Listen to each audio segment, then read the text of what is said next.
Hai, welcome learners to Learn with April. Bersama saya Laila April yang akan menemani teman-teman semua dalam mempelajari TOEFL test di kelas perkenalan TOEFL ini. Dalam TOEFL test sendiri sebenarnya terdapat 3 bagian, yaitu listening, structure and written expression, dan juga reading. Nah, pada bagian ini kita akan memfokuskan pada structure and written expression dan khusus untuk materi perkenalan TOEFL. Kok hanya perkenalan sih? Oke, kita akan bahas selanjutnya. Baiklah, ini buku yang akan saya gunakan untuk memberikan materi-materi belajar teman-teman semua. Saya menggunakan Longman untuk Introductory Course for the TOEFL Test. Kenapa menggunakan buku ini? Dikarenakan bukunya lebih simple dan mudah untuk dipahami. Jadi terperinci juga dan terstruktur dengan baik. Nah, perkenalan ini dibutuhkan sebelum kita memasuki kelas persiapan TOEFL. Ibaratnya fondasi loh. Kalau teman-teman mau buat rumah harus ada fondasinya dulu kan. Kalau fondasinya nggak ada, ya di mana mau naruh atap rumah? Sekarang pada kelas perkenalan TOEFL ini kita akan belajar 25 skill dalam structure and written expression yang akan membantu teman-teman semua untuk mempermudah mempelajari materi-materi yang ada di dalam kelas persiapan TOEFL yang sebenarnya. Nanti untuk structure and written expression, kelanjutannya akan ada 60 skill yang akan teman-teman pelajari. Nah, 25 skill ini pada kelas berikut termasuk fondasi penting.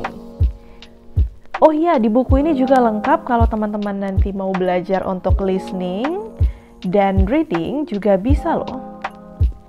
Semuanya sudah tersedia untuk latihan mendengar dan juga contoh-contoh soal yang akan sekiranya membantu teman-teman untuk berlatih. Oke, structure and written expression ini adalah bagian kedua dari TOEFL test sendiri. Dan pada sesi ini teman-teman akan diberikan waktu sebanyak 25 menit untuk menyelesaikan 40 soal. Di 15 soal pertama itu merupakan soal structure, pilihan ganda. Udah terbiasa ya sama jenis soal seperti ini. Dan selanjutnya sisanya adalah merupakan written expression, yaitu error analysis. Nah, teman-teman di sini nanti akan mencari di manakah yang salah dari pilihan kata yang digarisbawahi. Dalam menjawab pertanyaan mengenai structure and written expression, ada strategi khusus yang harus teman-teman ketahui. Yang pertama, be familiar with the direction. Kenapa begitu? Karena di setiap TOEFL test, directionnya akan selalu sama. Jadi, semakin sering teman-teman berlatih, semakin terbiasa pula dengan petunjuk-petunjuk dalam soal tersebut. Jadi, waktu yang teman-teman gunakan tidak habis hanya untuk fokus pada petunjuknya saja. Strategi kedua adalah mulai dari pertanyaan 1 hingga 15. Seperti yang saya katakan tadi adalah 15 pertanyaan ini merupakan pertanyaan structure, pilihan ganda. Harus diingat, nomor 1 hingga 5 itu adalah pertanyaan yang paling mudah. Dan pertanyaan dari 11 hingga 15 itu adalah pertanyaan yang paling sulit. Jadi jangan sampai berlarut-larut untuk menghadapi pertanyaan di nomor 11 hingga 15 ini loh. Karena selanjutnya akan banyak pertanyaan mudah yang akan datang pada bagian written expression.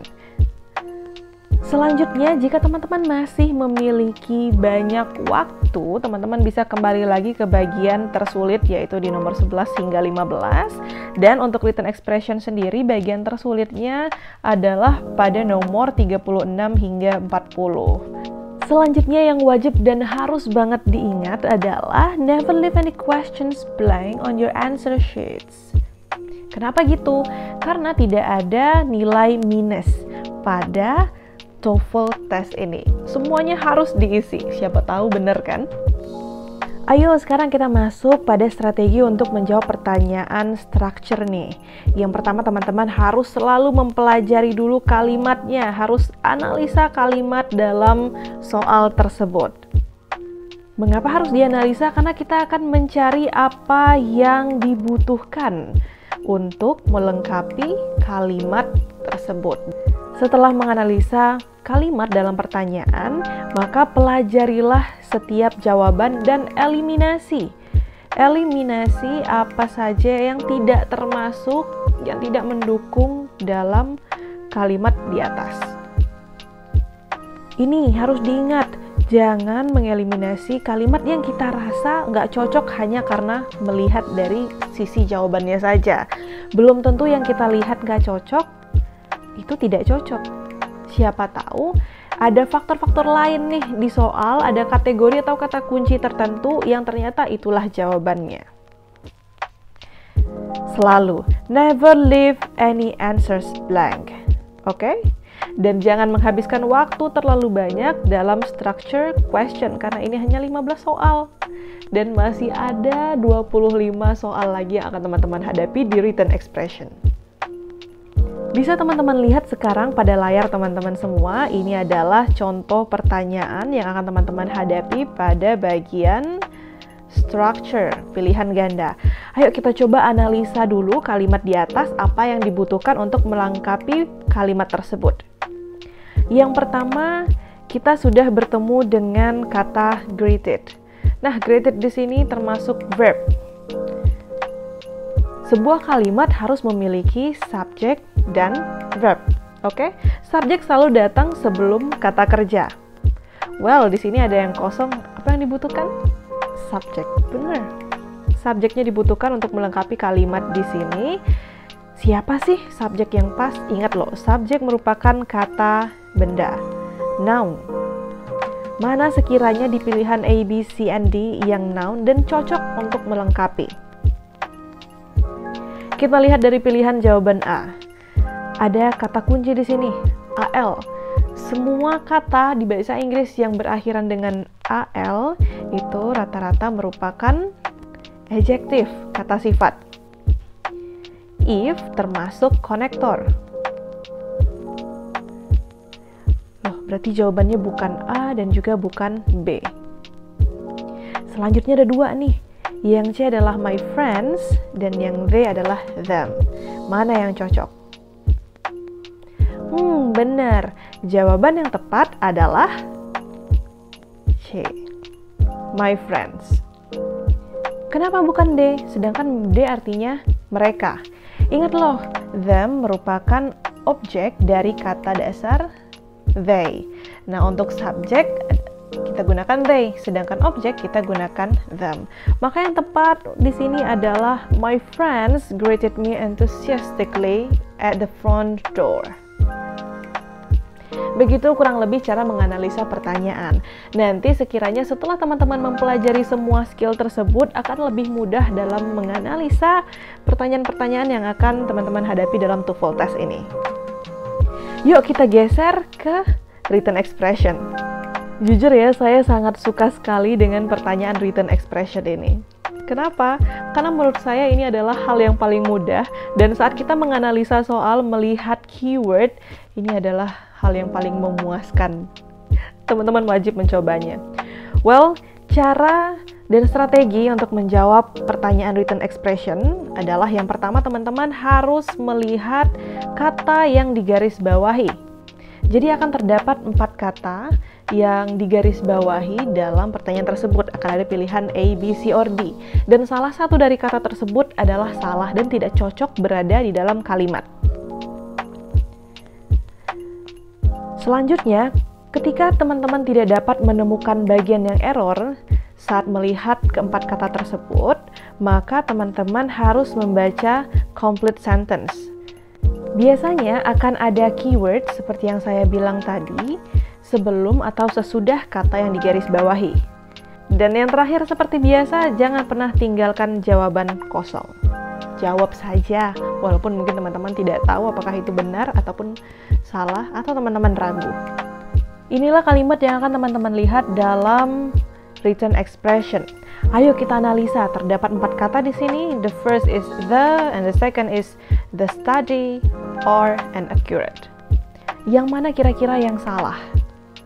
Apakah sudah bisa hanya dengan melihat kata yang digarisbawahi? Kalau belum, kita harus menganalisa kembali apa yang menjadi keyword dalam kalimat ini. Keywordnya selalu yang tidak digarisbawahi. Oke? Kata-kata yang tidak digarisbawahi merupakan kata kunci. Di sini, untuk menjadi subjek, terdapat kata result. Subjeknya, dan jenis subjek tersebut adalah singular. Subjek akan mempengaruhi verb, kata kerja. Kata kerja dalam hal ini adalah are. Cocok nggak ya subjek singular dengan kata kerja are? Bener banget. Nggak cocok sama sekali, mereka bukan pasangan. Kita harus ganti jadi is. Jadi jawabannya dalam pertanyaan ini adalah are. Tara! Mudah bukan? Iya, ini adalah sekilas penjelasan singkat mengenai pertanyaan-pertanyaan yang teman-teman akan hadapi selanjutnya mengenai structure and written expression questions. Terima kasih teman-teman telah menonton video ini, dan jangan lupa untuk mengunjungi Instagram kita di Learn with April, karena biasanya kita selalu update untuk pertanyaan-pertanyaan kuis di Instastory, dan bisa jadi untuk tempat berlatih teman-teman semua kan. Selanjutnya bakal ada juga video-video belajar di YouTube kita Learn with April. Oh ya, satu lagi, share juga video ini kepada teman-temanmu yang lain supaya kita bisa belajar bersama. Saya April, cheerio!